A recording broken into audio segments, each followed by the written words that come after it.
Welcome back to the Economic Compass, your weekly guide to understand the forces shaping our financial world.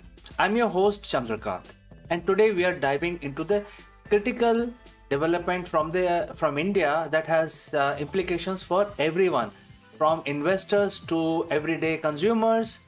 The headline is the India's core sector hit a 3 month low. It's a phrase that might sound a bit technical, but trust me, by the end of this video, you will understand exactly what it means, why it matters, and crucially, what its potential impact could be on your wallet and your future. So let's start with the basics. What exactly is India's core sector? What are these?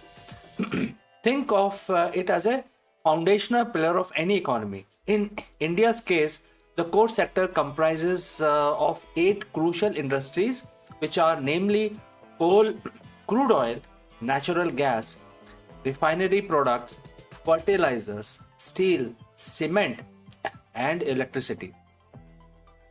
These aren't just any industries, they are the bedrock upon which much of the rest of the economy is built on. If these sectors are thriving, it generally signals a robust and growing economy. Conversely, if they are struggling, it can be an early warning sign of a broader economic slowdown. The latest data released recently indicates that the growth in these core sectors have decelerated to a 3 month low. Specifically, the growth rate dipped to exactly quite low in terms of percentage terms, and this isn't just a minor blip, it's a trend that warrants close attention. Now, should this concern you, particularly if you are not an economist or a direct investor in these industries? Well, imagine these eight core sectors as the engine of the larger train. If these engines start to splutter, the entire train representing the broader economy will inevitably slow down. This slowdown can manifest in several ways that directly affects your life. Let's break down each of these core sectors and understand their individual significance. First, coal and electricity. These two are quite closely linked. They are like Siamese brothers. Coal is a primary fuel source for electricity generation in India. A slowdown in coal production or consumption can directly impact power availability and cost.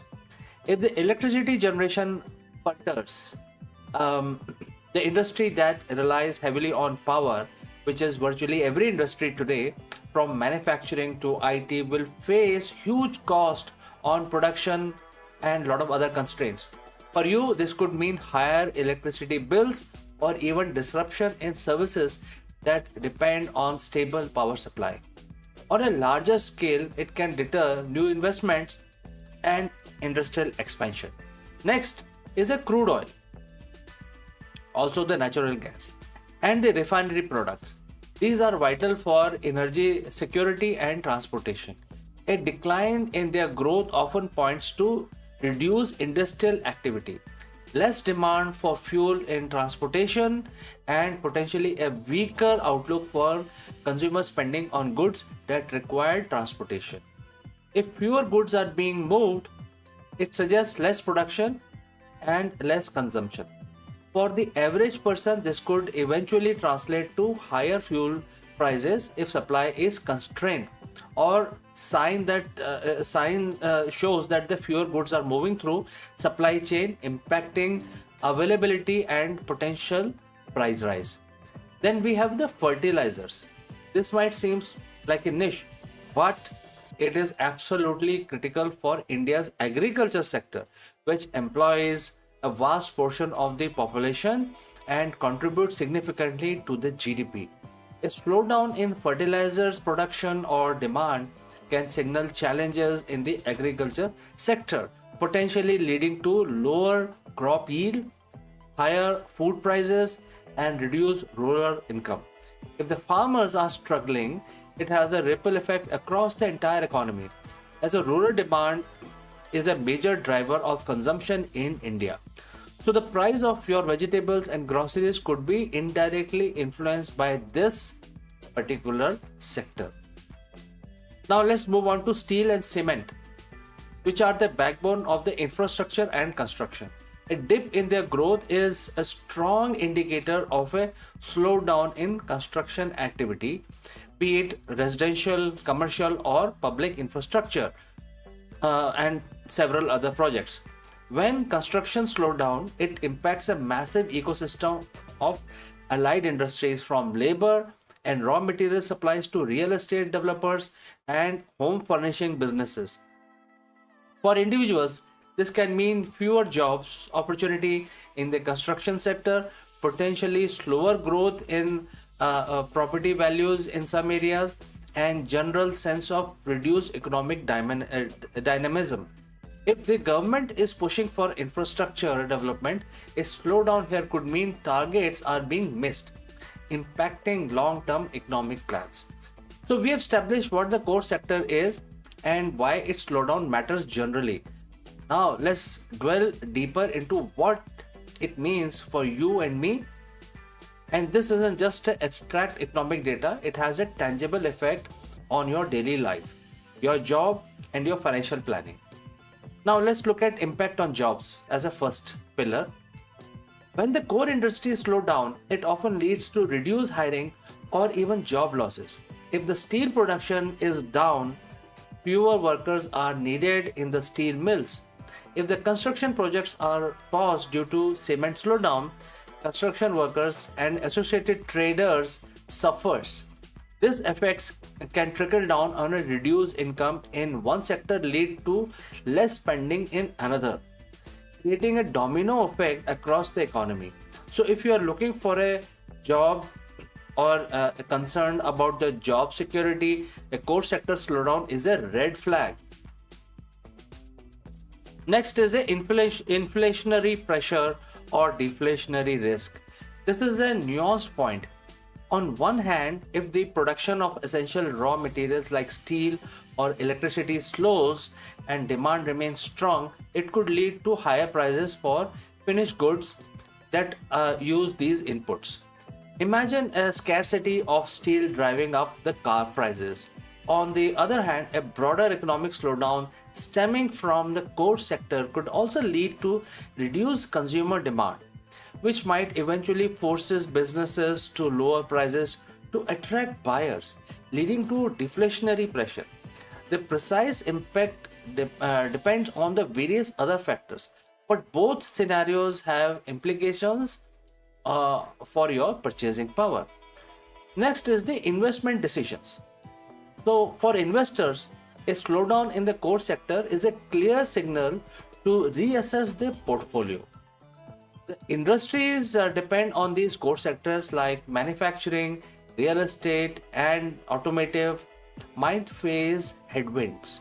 Investors might consider shifting towards more defensive sectors or re-evaluating their exposure to Indian equities.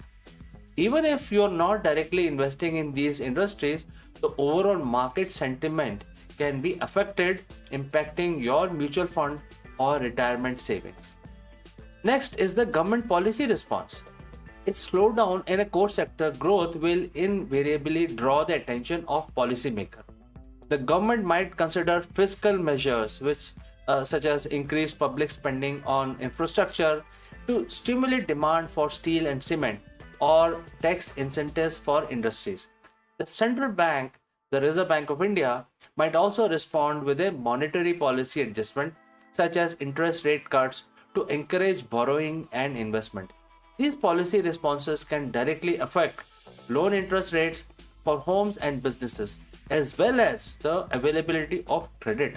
So, if you are planning a major purchase or a business expansion, keep an eye on these potential policy shifts.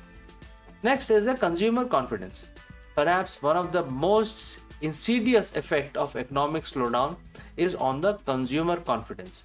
When the people hear news of slowing growth, potential job losses, or rising prices, they tend to become more cautious with their spending.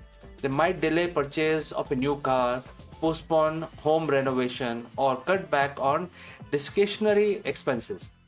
This reduction in consumer spending in turn further dampens the economic activity, creating a vicious cycle. Our perception of the economy can directly influence your spending habits and therefore the broader economic outlook. Now it is important to put this latest data point into perspective. A 3 month low, while concerning, doesn't automatically mean the sky is falling. The economic data often fluctuates and sometimes a slowdown can be temporary. It's just like a blip due to seasonal factors, specific policy change, or even global events. How we need to look at whether this is a part of a larger sustained trend. Are there any other indicators that corroborate this slowdown? For instance, are manufacturing PMI numbers also declining? Is export growth flattening? Are private consumption figures slowing down and showing weaknesses?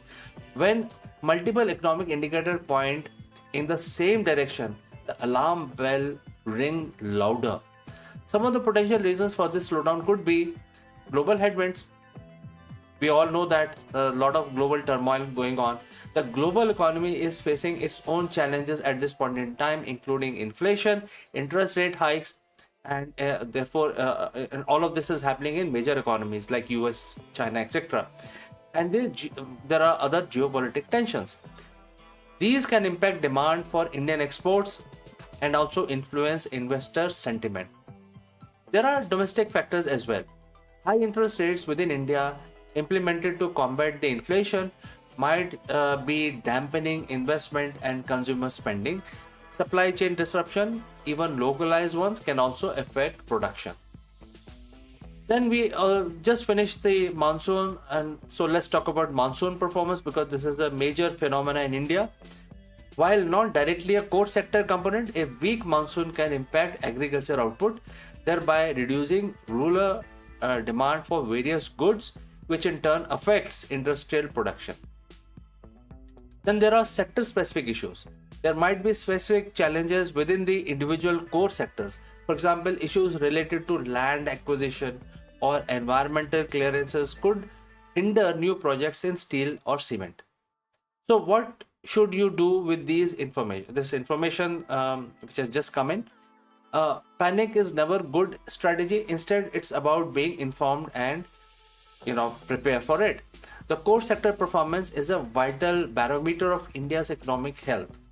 While the current data points signals a slowdown, it's a call to vigilance, not despair. It's a prompt us to ask important question. Is there a temporary blip or the start of a more significant trend? What measures will policymakers take now? And how can we as individuals and businesses best navigate these evolving economic currents? Understanding these fundamental economic indicators empower you to make more informed decisions about your finances, your career, and your future. Keep listening, keep learning, stay engaged with the economic world around you. Thanks for joining live. If you have any questions or comments, leave them in the comment section below, and I will catch you again in the next one.